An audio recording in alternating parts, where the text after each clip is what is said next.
Óptica Ignacio. Armazón más cristales, líneas Blue Light, anti-reflex, fotocromáticos, bifocales y multifocales. Pedí tu presupuesto al 11 5772 5051. Si te comunicás y mencionás a la caja, obtenés tu descuento. Buenas tardes. Hoy vamos a ver en la columna un poco cómo funciona la estructura productiva de Argentina y lo que explica las crisis sucesivas que vemos en el país, y también explica, o vamos a explicar, qué es lo que nos depara el futuro. Veamos. El proceso de acumulación mundial del capital es en esencia mundial, pero se realiza en tanto el trabajo social bajo el capitalismo se materializa en forma privada bajo la forma concreta de procesos nacionales de acumulación de capital, o sea, países. Esto es, el capital es mundial por su contenido, pero nacional por su forma, o lo que es igual. Cada fragmento nacional realiza una potencia específica del movimiento general del capital. Es decir, en el caso de un país como Argentina, hablamos de un país determinado como un espacio de acumulación cuyas condiciones favorables naturales la condicionan a cumplir con el rol de ser proveedora mundial de mercancías agrarias. Esa es, por tanto, la tarea particular que cumple nuestro país en el movimiento mundial del capital. El problema es que, dada la naturaleza de esas mercancías y su peso en la reproducción de la fuerza de trabajo, los productos agrarios tienden a abaratarse en el largo plazo. Incluso más, desde la década del 70, la innovación tecnológica ha logrado avances que tienden a esterilizar las condiciones naturales propias de nuestro país. Es decir, que nos encontramos en una fase de contracción de la renta de la tierra agraria. Esto es, con el achicamiento de la renta agraria, asistimos al mismo tiempo al achicamiento de la economía nacional en general. Ese proceso de estancamiento y retroceso es el marco general en que Argentina se mueve hace 40 años.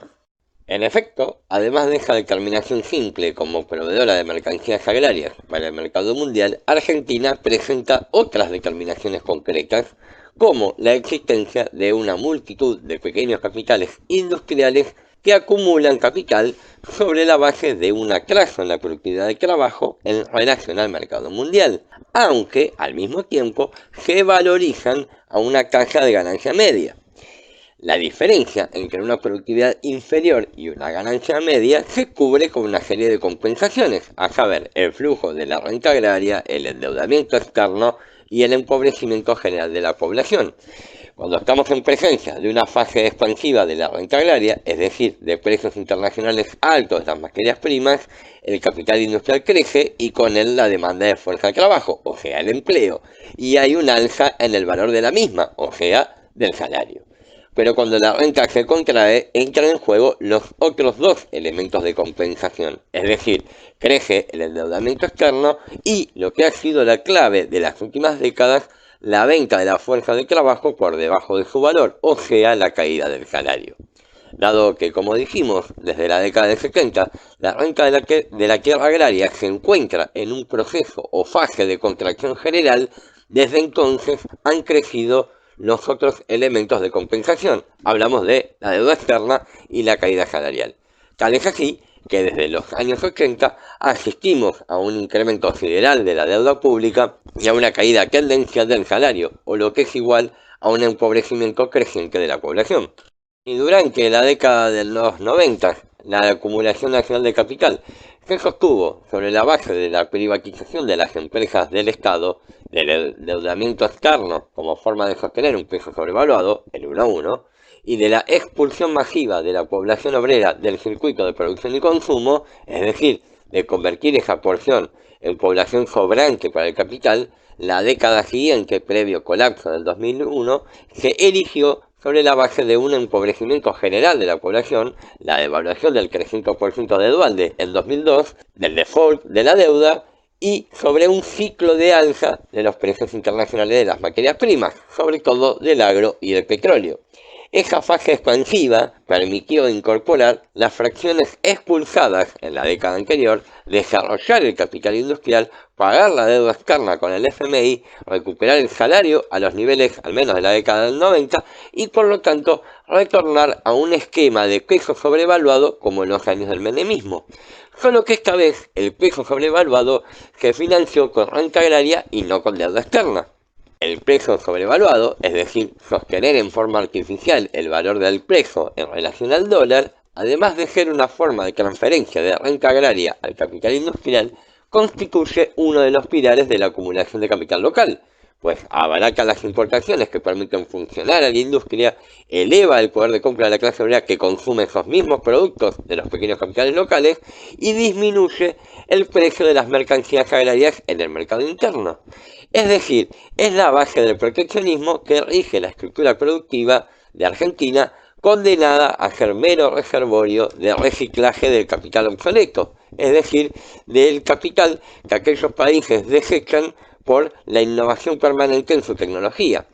Pero ese mismo mecanismo tiene corto vuelo, pues sostener artificialmente un tipo de cambio elevado precisa de un flujo constante de renta agraria o de deuda externa. Dado que el primero tiende a agotarse, se impone el segundo, pero también tiene un plazo corto de vida, sobre todo porque la economía mundial, que vive hace 4 décadas de la expansión del capital ficticio, es decir, del crédito, se resiente cada vez más en plazos más cortos y entra en crisis, tales como la del 2000, 2012, 2018 y la fase actual.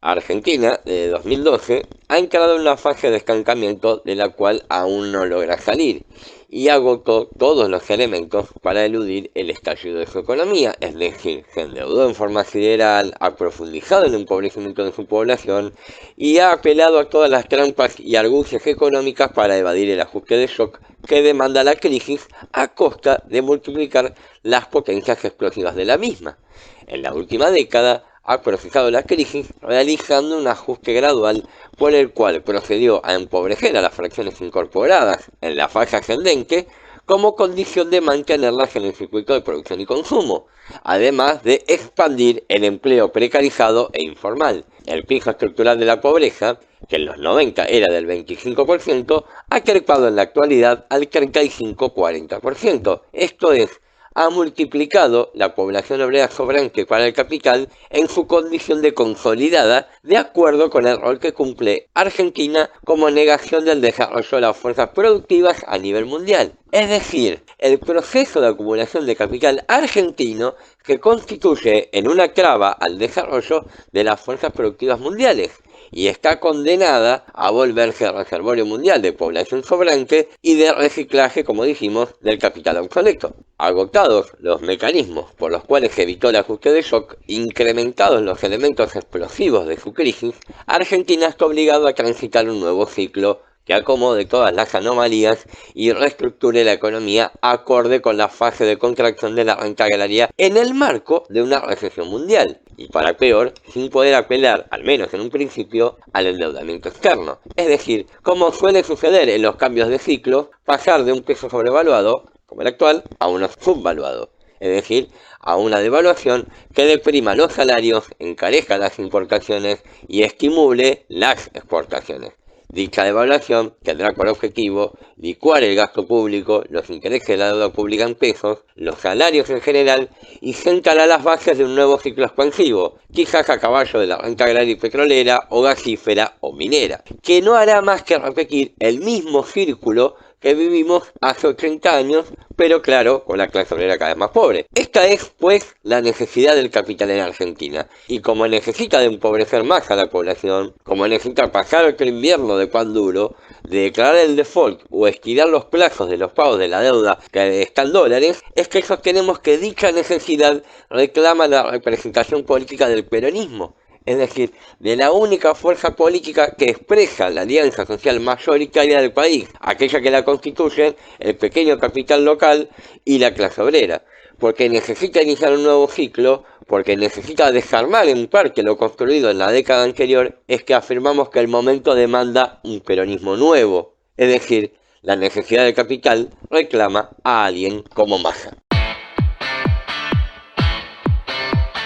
Para comunicarte con la caja nos podés buscar en Facebook, La Caja, Herramientas para el Debate, en nuestro canal de YouTube, La Caja de Izquierda.